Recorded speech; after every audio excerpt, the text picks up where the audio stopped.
Assalamualaikum warahmatullahi wabarakatuh. Bertemu lagi anak-anak dengan saya, pengampu PPKN. Selamat pagi, selamat belajar. Kita sekarang di bab yang kedua, yaitu tentang norma-norma dalam kehidupan bermasyarakat. Pada pertemuan pertama,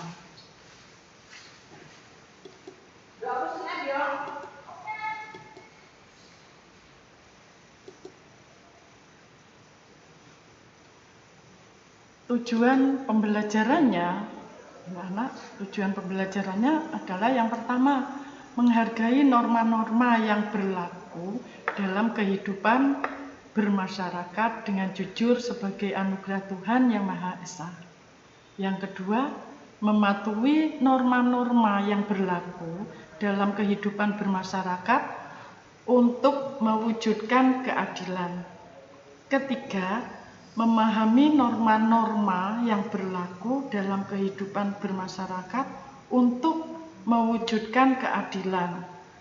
Yang keempat, tujuan pembelajaran keempat adalah berperilaku sesuai norma-norma yang berlaku dalam kehidupan bermasyarakat untuk mewujudkan keadilan. Itu ya anak-anak, untuk yang bab 2 tentang norma. Sekarang yang pertama itu adalah norma yang berlaku di dalam masyarakat. Norma. Kemudian yang B itu arti penting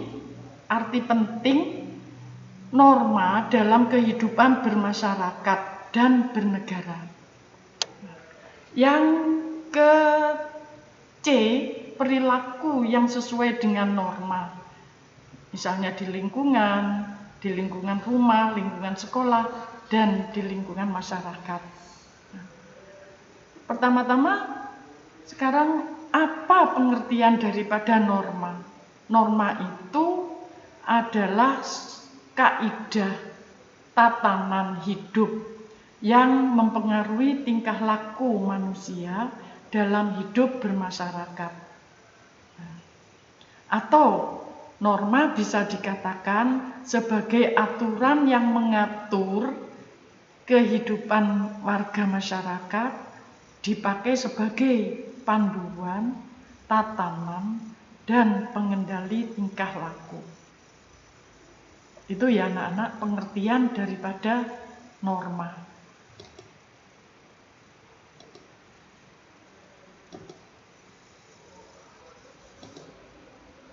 Nah, sekarang saya beralih pada macam-macam norma. Macam-macam norma itu anak-anak ada 4. Yang pertama adalah norma agama. Kedua, norma kesopanan. Ketiga, norma kesusilaan. Dan keempat adalah norma hukum. Itu adalah macam-macamnya norma.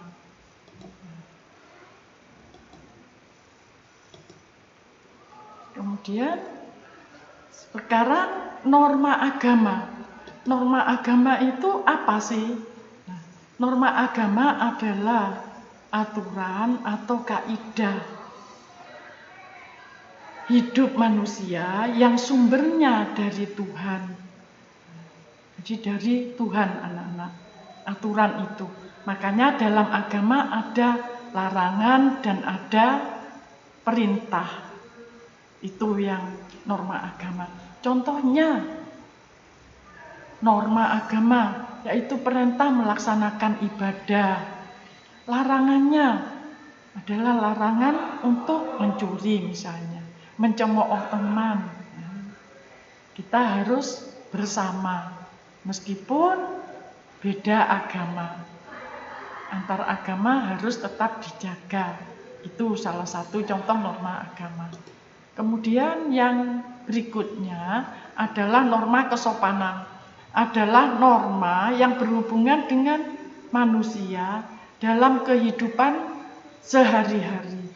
Dalam kegiatan kita sehari-hari Nah, ini pasti harus ada tuntunannya, harus ada pedomannya. Sumbernya dari mana? Sumbernya dari tata kehidupan atau budaya yang berupa kebiasaan masyarakat dalam mengatur kehidupan kelompoknya. Nah, ini contohnya di gambar itu kesopanan apa? Kalian kalau akan berangkat atau keluar rumah, akan belajar harus pamit dulu. Itu adalah kesopanan. Kemudian saya lanjutkan pada norma kesusilaan. Adalah peraturan hidup yang berkenaan dengan suara hati atau bisikan kalbu, bisikan hati, yang hubungannya nanti dengan kejujuran, kebenaran, kan dari hati. Yang mengatakan kita jujur, melakukan sesuatu yang jujur itu kan dari hati dulu. Nah, itu. Sumbernya berasal dari hati nurani. Ini yang berkaitan dengan kebenaran dan kejujuran. Contohnya, seorang yang memiliki hati nurani tidak akan melakukan hal-hal yang tidak baik, contohnya mencuri, berbohong. Jadi seperti itu. Ini salah satu contohnya kesusilaan. Bisa kalian pamitan, kemudian kalau mau belajar, pamit belajar, ya harus belajar sungguhan. Jadi tidak main-main, tidak belok ke tempat bermain. Itu anak-anak. Kemudian yang berikutnya adalah norma hukum, adalah peraturan mengenai tingkah laku manusia dalam pergaulan masyarakat dan dibuat oleh badan-badan resmi negara. Nah, ini hukum. Contohnya, hukum atau aturan untuk berlalu lintas.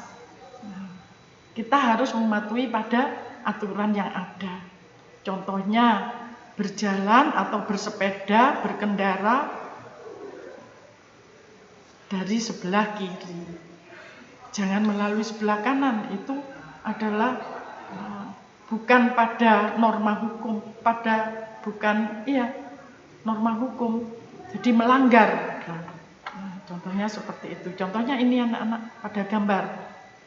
Kita berkendara itu harus mempunyai SIM, harus menggunakan helm. Sekarang harus menggunakan masker. Jadi seperti itu norma hukum. Kemudian saya lanjutkan pada tingkatan norma. Tingkatan norma itu yang pertama adalah caranya. Caranya itu bisa pelanggaran norma itu bisa dilakukan secara berkelompok ataupun secara individu, secara mandiri. Nah, kemudian kebiasaan. Kemudian yang berikutnya tata kelakuan. Kemudian adat istiadat dan customer. Ini caranya. Cara yang pertama, cara lebih merujuk kepada suatu bentuk perbuatan yang dilakukan secara pribadi atau perseorangan. Jadi berkelompok apakah perseorangan. Contohnya adanya larangan makan dengan menggunakan tangan kiri.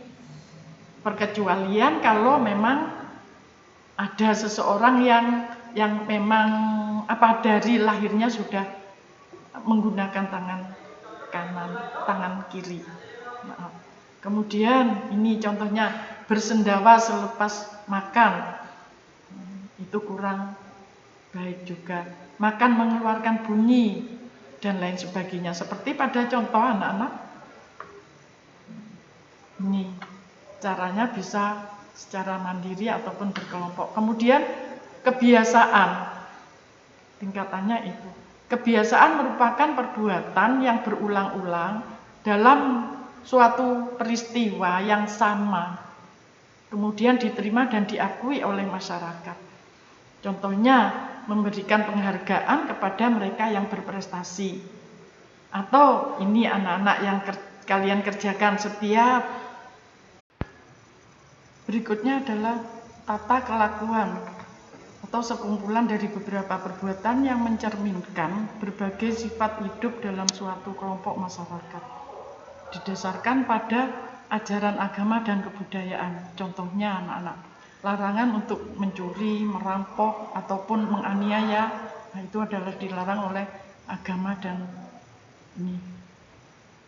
Kemudian adat istiadat adalah aturan atau kebiasaan yang dianggap baik dalam masyarakat tertentu dan dilakukan secara turun-temurun. Contohnya adalah adat istiadat untuk pemakaman mayat misalnya yang ada di Bali. Nah, seperti itu.